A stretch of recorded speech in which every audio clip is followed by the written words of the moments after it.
At some point, treating existential depression stopped being a simple clinical problem and became a cultural one. That is the part people keep missing. For a long time, depression was discussed as if it lived entirely inside the brain, as if the mind were a sealed room and the treatment was just a matter of adjusting the lighting. But the modern world does not leave the room alone anymore. It keeps flooding it. It floods people with uncertainty, with dead-end ambition, with algorithmic comparison, with economic anxiety, with broken relationships, with constant noise that never resolves into meaning. And then we act surprised when people become depressed in a way that does not respond cleanly to the usual tools. They are not only sad, they are exhausted by existence. They are not only low, they are cornered. They look ahead and do not see a future that feels ownable. That is why this kind of depression is harder to treat, because the problem is not simply inside them. The problem is also that the world has become a machine for producing hopelessness. With better branding, people wake up and their first interaction is not with reality. It is with pressure, a phone, a job they dislike, a body they do not trust, a feed that tells them everyone else is ahead, a future that seems more expensive every year, a social world where connection is available but intimacy is not, a culture that worships success while quietly destroying the emotional capacity needed to feel alive. So when someone comes into treatment and says, "I do not know why I feel empty," the honest answer is often uncomfortable, because emptiness is not just an illness anymore. It is a reasonable adaptation to the conditions around you.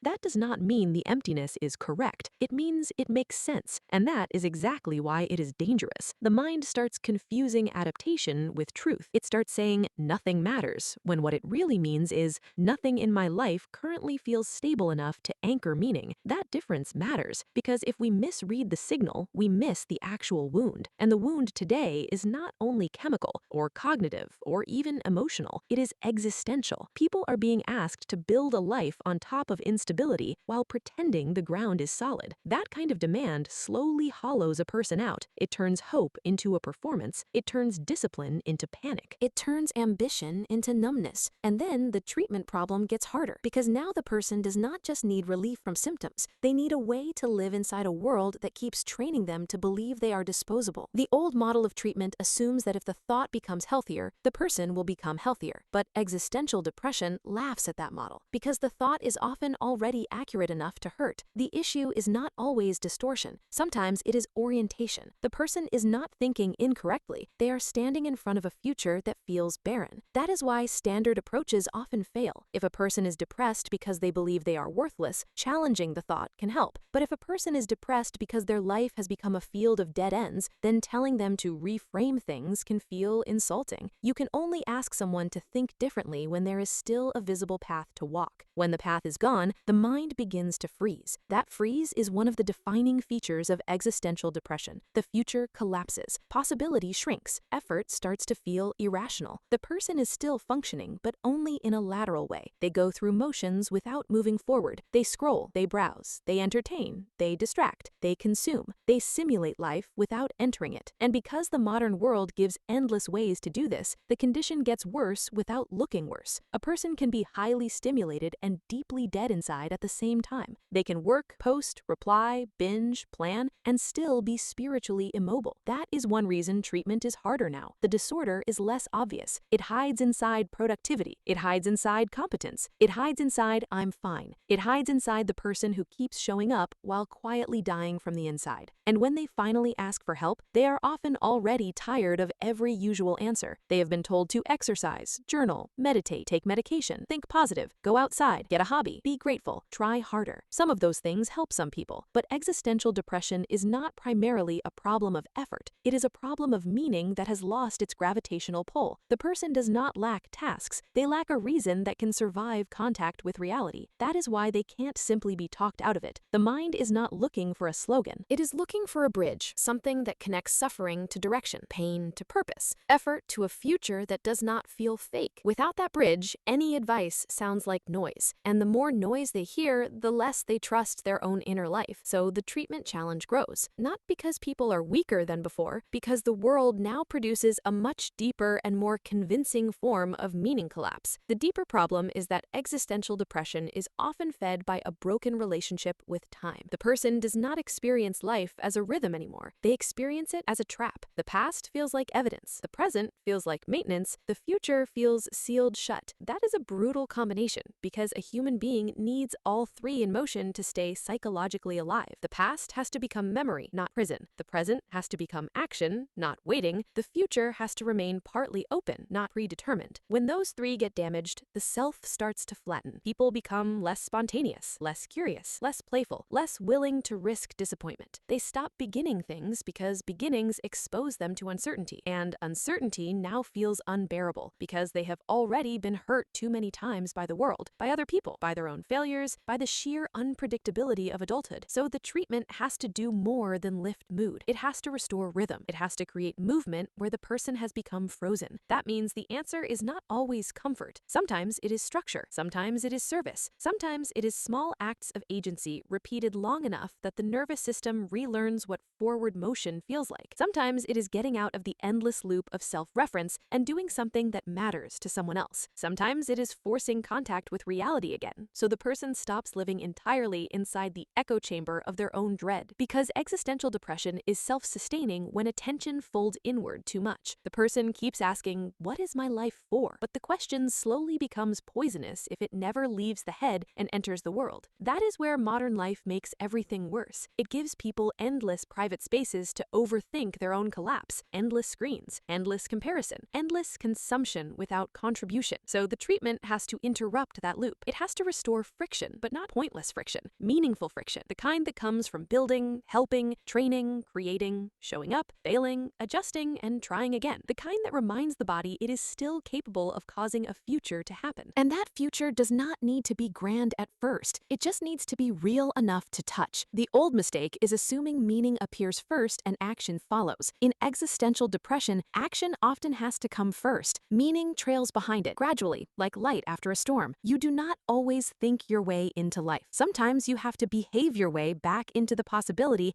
that life is still worth inhabiting. And that is why treating existential depression is getting harder, but not impossible. It is harder because the illness is no longer just inside the person. It is partially embedded in the conditions that shape the person.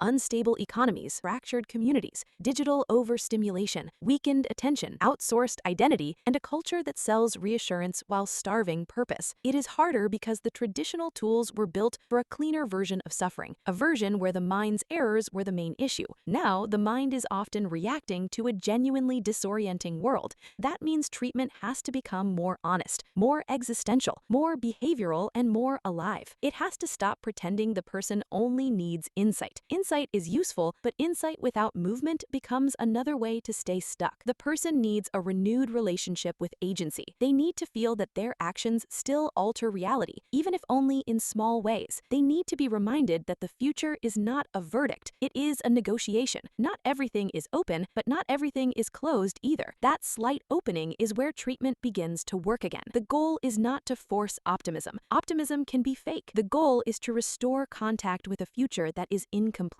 a future that is still being written, a future that can be influenced by effort, values, service, discipline, and the willingness to stay in the game a little longer. Existential depression gets worse when people believe their life is over before it has really even taken shape. So the deepest treatment is not cheer up, it is recover enough movement to discover that the story is not finished. Recover enough rhythm to stop living as if every day is a sentence. Recover enough courage to act before certainty returns, because certainty may never return, and maybe that is the final lesson. The cure is not the elimination of uncertainty. The cure is learning how to live without letting uncertainty cancel the human being inside you.